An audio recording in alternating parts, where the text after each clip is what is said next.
সকালের নাস্তায় একটা ডিম পোস্ট থাকলে আর কি লাগে। আসসালামু আলাইকুম, কেমন আছেন আপনারা সবাই? আমি আলহামদুলিল্লাহ ভালো আছি এবং আশা করছি আপনারা যে যেখান থেকে আমার আজকের ব্লগটি দেখছেন সবাই অনেক ভালো আছেন এবং সুস্থ আছেন। সকালবেলা একটা রুটি খেয়েছি, একটা ডিম পোস্ট খেয়েছি।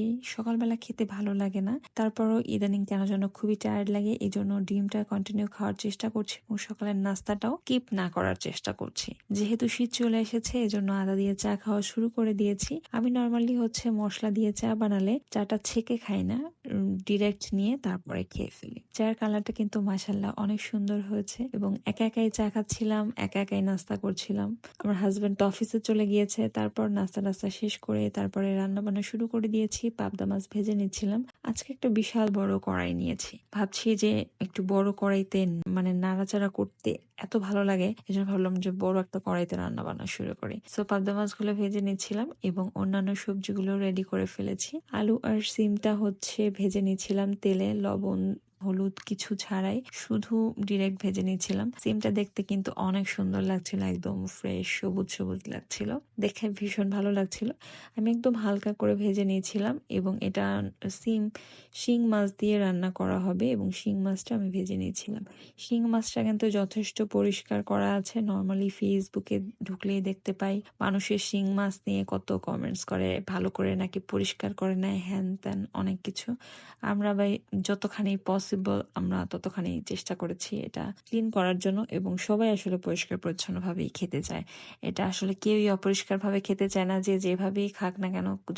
কেউ যদি কালো ভাবে ওই শিং মাছটা খায়, সেও নিশ্চয়ই না ধুয়ে খাচ্ছে না, সবাই পরিষ্কার ভাবেই খাচ্ছে। যাই হোক, আমি সবজিগুলো রান্না করছিলাম, পেঁয়াজ কুচি ভেজে ভেজে তারপরে ব্লেন্ড করা পেঁয়াজ বাটা দিচ্ছিলাম, তারপরে কাঁচামরিচ দিয়ে সুন্দর করে মাখছিলাম। অন্যদিকে ডাল সিদ্ধ বসিয়ে দিয়েছি, আলু সিম শিং মাছটা সুন্দর করে কষিয়ে নিচ্ছিলাম। আমার কাছে কষানোর ক্ষেত্রে কিছুটা কড়াইতে লেগে লেগে যাবে এরকম ব্যাপারটা খুবই ভালো লাগে, তাহলে মনে হয় যে না, কষানোটা সুন্দর হয়েছে। আমার কাছে এটা আমার নিজের স্যাটিসফ্যাকশনের ব্যাপার আর কি। যাই হোক, এটা সুন্দর করে কষিয়ে নিয়েছিলাম, তারপরে পানি দিয়ে তারপর সেটা ফুটিয়ে নেওয়ার পরে আমার সবজি তো রেডি। টানটানা।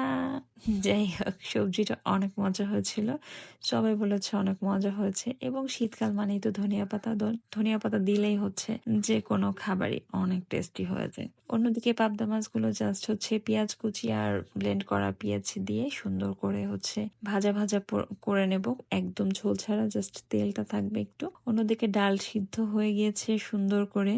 ইদানিং কেন যেন খুব ডাল খাওয়া হচ্ছে, জলপাই ডালটা সবার অনেক প্রিয় এবং আলু ভাজি রয়েছে, সেটা আমার হাজবেন্ডের অফিস দেওয়ার জন্য। আমি সব রান্না শেষে প্রত্যেকদিন আলু ভাজি করে রাখি, যেন পরের দিন সকালে রুটির সাথে দিয়ে দিতে পারি। যাই হোক, আজকে এখানে বিদায় নিচ্ছি। সবাই ভালো থাকবেন, সুস্থ থাকবেন এবং আমাদের জন্য দোয়া করবেন। আমার ইউটিউব চ্যানেলটাকে সাবস্ক্রাইব করতে ভুলবেন না, ফেসবুক পেজটাকে ফলো দিতে ভুলবেন না। আল্লাহ হাফেজ।